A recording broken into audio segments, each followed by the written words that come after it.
हर हर महादेव भक्तों, राम राम सभी को।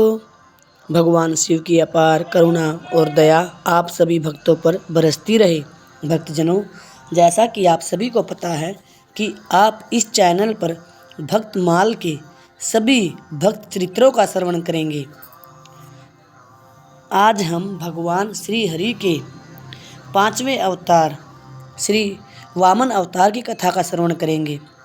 लेकिन उससे पहले हम आपको रोज एक संत की प्रार्थना सुनाते हैं कि किस द्रवित हृदय से भगवान के सामने प्रार्थना करनी चाहिए।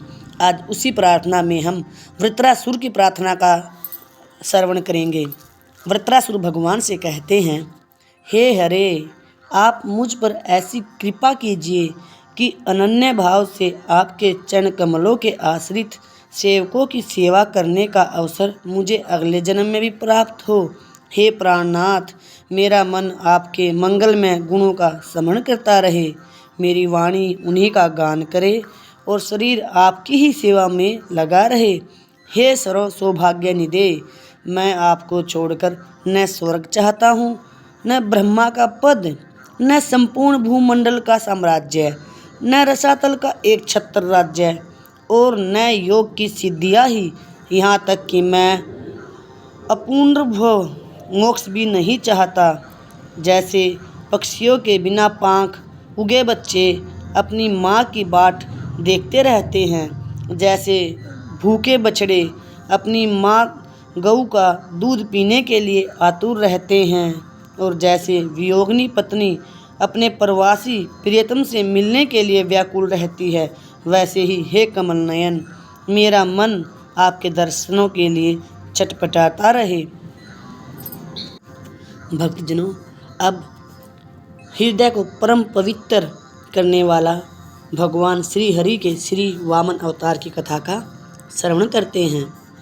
भगवान की कृपा से ही देवताओं की विजय हुई, स्वर्ग के सिंहासन पर इंद्र का अभिषेक हुआ, परंतु अपनी विजय के गर्व में देवता लोग भगवान को भूल गए, विषयपरायण हो गए।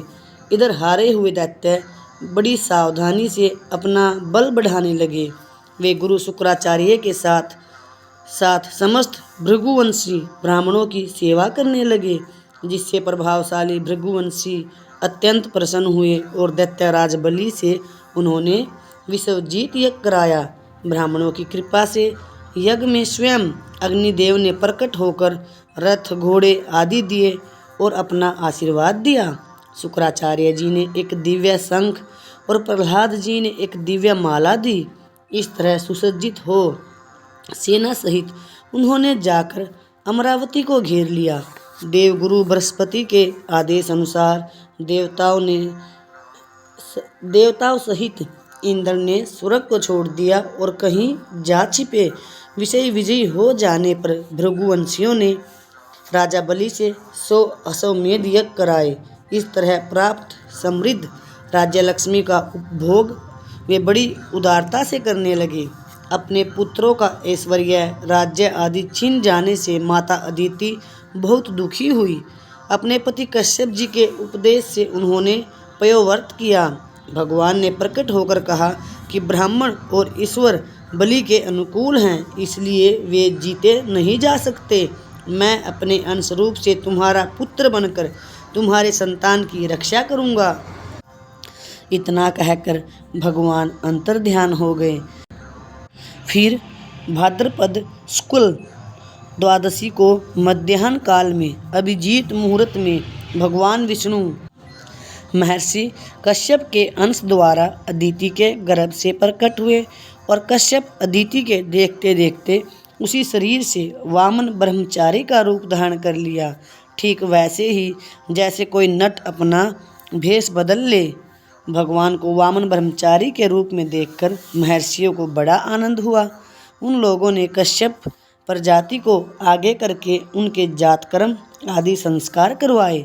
जब उनका उपनयन संस्कार होने लगा, तब सूर्य ने उन्हें गायत्री का उपदेश दिया, बृहस्पति ने यज्ञोपवीत और कश्यप ने मेखला दी।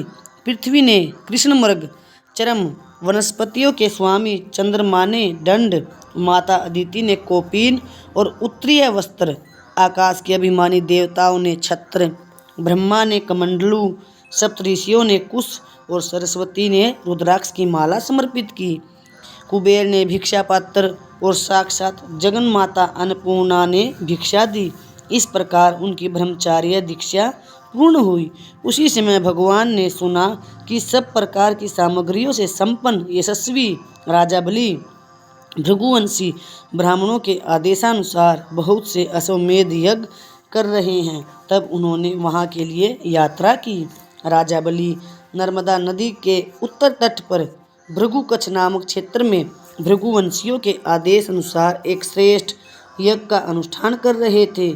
ठीक उसी समय हाथ में छत्र, दंड और जल से भरा कमंडलू लिए वामन भगवान ने अश्वमेध के यज्ञ के मंडप में प्रवेश किया। वे कमर में मूंज की मेखला, गले में यज्ञोपवीत धारण किए हुए थे। बगल में मृगचरम और जटा सिर पर थी।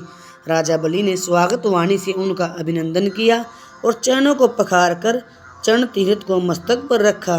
फिर बटु रूपधारी भगवान से बोले, हे ब्राह्मण कुमार, ऐसा जान पड़ता है कि आप कुछ चाहते हैं। आप जो कुछ भी चाहते हैं अवश्य ही वह सब आप मुझसे मांग लीजिए। भगवान ने प्रसन्न होकर बलि का अभिनंदन स्वीकार किया और कहा, हे राजन, आपने जो कुछ कहा वह धर्ममय होने के साथ साथ आपकी कुल परंपरा के अनुरूप है। फिर यह कहकर उन्होंने बलि के पूर्वजों का यशोगान किया। बलि के पिता विरोचन की उदारता, पितामह प्रहलाद की भक्ति निष्ठा, पर पितामह हिरण्यकश्यपु हिरण्याक्ष के अमित पराक्रमी की प्रशंसा की और बोले, मैं केवल अपने डग से 3 डग पृथ्वी चाहता हूँ। राजा बलि जी हंसने लगे। जथा दरिद्र विबुत्तरूपाई बहु संपत्ति मांगत सकुचाई, वही हाल आपका है। भगवान ने कहा, नहीं, कम मांगने में दरिद्रता हेतु नहीं है, संतोष हेतु है। यथा राजा बलि ने कहा, अच्छा 3 पग लेना है तो मेरे दैत्यों के पग से ले लीजिए। देखिए 1-1 योजन के इतने पाँव हैं। भगवान भी पूरे हठी हैं और बोले, नहीं, मुझे तो अपने ही पाँव से नाप लेने हैं, क्योंकि धन का उतना ही संग्रह करना चाहिए जितने की आवश्यकता हो। जो ब्राह्मण स्वयं प्राप्त वस्तु से संतोष कर लेता है उसके तेज की वृद्धि होती है, नहीं तो पतन हो जाता है। शुक्राचार्य जी के बहुत समझाने पर भी कि ये बटु रूपधारी तुम्हारे शत्रु भगवान विष्णु हैं, ये तुम्हारा सब कुछ छीनने के लिए आए हैं। अपनी जीविका छीनती देख असत्य बोलकर उसकी रक्षा करना निंदनीय नहीं है। राजा ने असत्य बोलना देने को कहकर फिर नकार जाना स्वीकार नहीं किया। तब उनके गुरु शुक्राचार्य जी ने बलि को राज्य भ्रष्ट होने का श्राप तक दे दिया। तो भी महात्मा बलि अपने निश्चय से हटे नहीं और हाथ में जल लेकर 3 पग पृथ्वी का संकल्प कर दिया। संकल्प होते ही भगवान का वामन रूप बढ़ते बढ़ते इतना बढ़ा कि भगवान की इंद्रियों में और शरीर में सभी चराचर प्राणियों का दर्शन होने लगा। सर्वात्मा भगवान में यह सारा ब्रह्मांड देखकर सब दैत्य भयभीत हो गए। उन्होंने 1 डग से बलि की सारी पृथ्वी नाप ली। शरीर से नभ और भुजाओं से सभी दिशाएं घेर ली। दूसरे पग से स्वर्ग नाप लिया। तीसरा पग रखने के लिए बलि की कोई भी वस्तु न बची। भगवान का दूसरा पग ही ऊपर को जाता हुआ महलोक, जनलोक और तपलोक से भी ऊपर सत्यलोक में पहुंच गया। श्री ब्रह्मा जी ने विश्व रूप भगवान के ऊपर उठे हुए चरण का अर्घ्य पाद से पूजन और प्रक्षालन किया। ब्रह्मा के कमंडलू का वही जल विश्व रूप भगवान के पद प्रक्षालन से पवित्र होने के कारण गंगा जी के रूप में परिणित हो गया। राजा बलि के सेनापतियों ने यह जानकर कि यह भिक्षुक ब्रह्मचारी तो हम लोगों का बैरी है, जो अपने को छिपाकर देवताओं का काम करना चाहता है, और राजा तो यज्ञ में दीक्षित होने से कुछ कहेंगे नहीं, वामन भगवान पर अस्त्र चलाया, पर भगवत पार्षदों ने उन्हें खदेड़ दिया। राजा बलि ने दैत्यों को समझा बुझाकर लड़ाई करने से रोक दिया। भगवान का इशारा पाकर गरुड़ ने वरुण पास से राजा बलि को बांध दिया। तत्पश्चात भगवान बलि से बोले, 2 पग में तो मैंने तुम्हारी सारी पृथ्वी और सब लोगों को नाप लिया है। तुम्हारी प्रतिज्ञा पूरी न होने से अब तुम नरक भोगोगे इत्यादि रीति से वामन जी ने बहुत तिरस्कार किया, परंतु राजा बलि धैर्य से विचलित न हुए। उन्होंने बड़ा ही सुंदर उत्तर दिया, हे प्रभु, मैं आपसे एक बात पूछता हूँ, धन बड़ा है कि धनी? भगवान ने कहा, चूंकि धन धनी के अधीन रहता है, इसलिए धनी धन से बड़ा होता है। बलि जी ने कहा, हे प्रभु, आपने मेरा धन तो 2 पग में नाप लिया है, रही 1 पग की बात, सो वह पग आप मेरे सिर पर रख दीजिए। यद्यपि हूँ तो मैं 2 पग से भी अधिक, परंतु 1 ही पग में मैं आपके चरणों में आत्मसमर्पण करता हूँ। भगवान बहुत प्रसन्न होकर ब्रह्मा जी से बोले, मैं जिस पर बहुत प्रसन्न होता हूँ उसका धन छीन लिया करता हूँ।